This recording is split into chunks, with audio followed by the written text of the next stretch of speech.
Hey everyone, welcome back to the channel. Today's video is me removing this tape deck. Gonna try and fix it. Start off by removing all these 6 screws. Sorry for the picture, I lost my initial videos. Also, don't forget to pull out that ashtray, and there's a screw in there too. Slowly pull out that dash panel and take out these 2 screws. Okay, gotta make this snappy. Running out of battery and out of storage on my phone. So that's all loose. I'm gonna have to loosen off the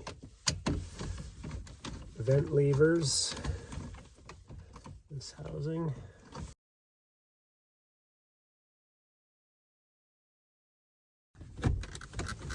Oh baby. All right, there we go.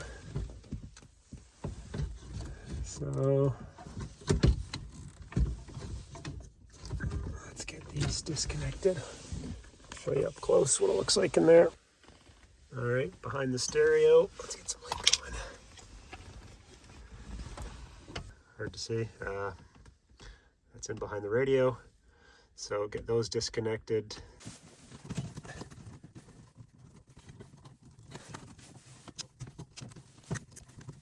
I don't think we're going to get chilly outside. Okay.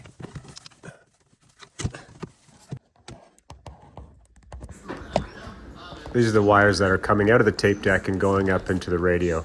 You'll have to reach your hand up in there. That one, so I'm going to reach down from in behind here and up. I was able to release that. It was a bit hard on the fingers. Now, just got one more of the blue and the black to come off.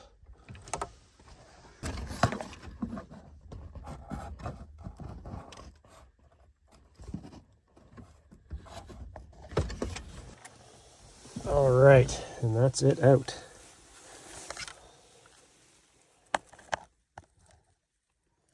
Model number, some other info, that's pretty cool. So looking at these 2 cables, this one is behind the radio that way. So you have to pinch it from there.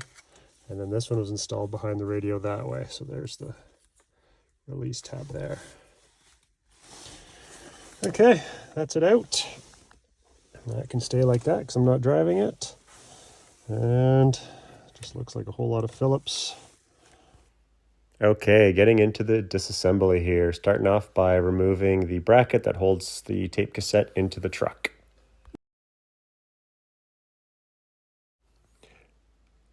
Following that, I'm opening up the access panel. That gives you access to the belts and pulleys.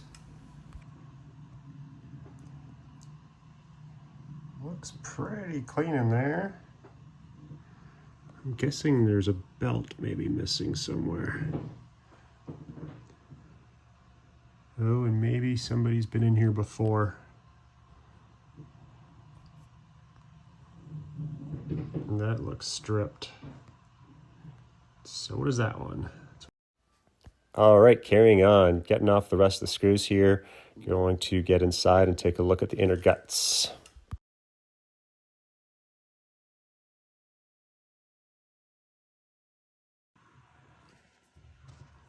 Okay, the inner workings of a tape cassette player from the 80s.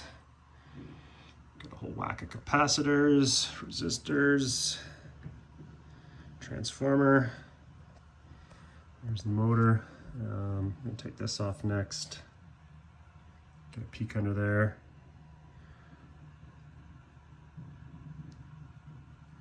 I might put some power to it and get my voltmeter out and do some tests. See what's going on. When you put a tape in, it starts to spin, stops, and starts spinning the other direction. So to me, it sounds mechanical. So we'll figure it out. I can figure out what all these wires are for too. What goes where. All right. So while spinning it around, I noticed there's just a belt off down here.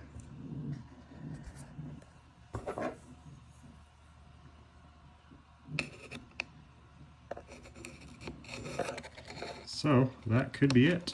That just might be the solution. So take these screws out, see what's going on.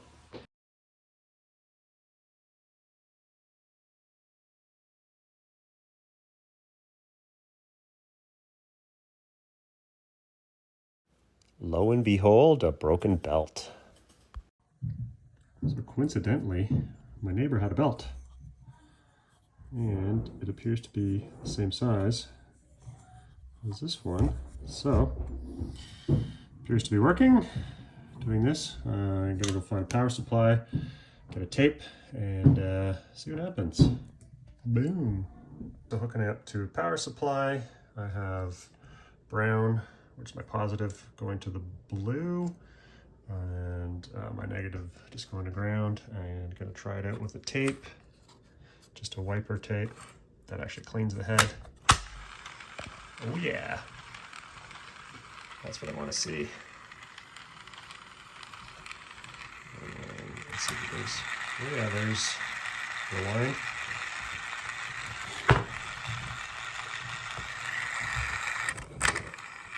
Let's play, and fast forward, and play. And if you look closely,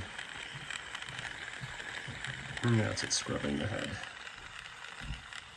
Cool, so now I'm just gonna figure out the speakers. I don't think this is powered, because I believe it goes to the radio and the radio powers it, but I'll give it a shot anyway, see what happens. All right, it's working. Kind of had to rig something up with the speaker, but both left and right are working.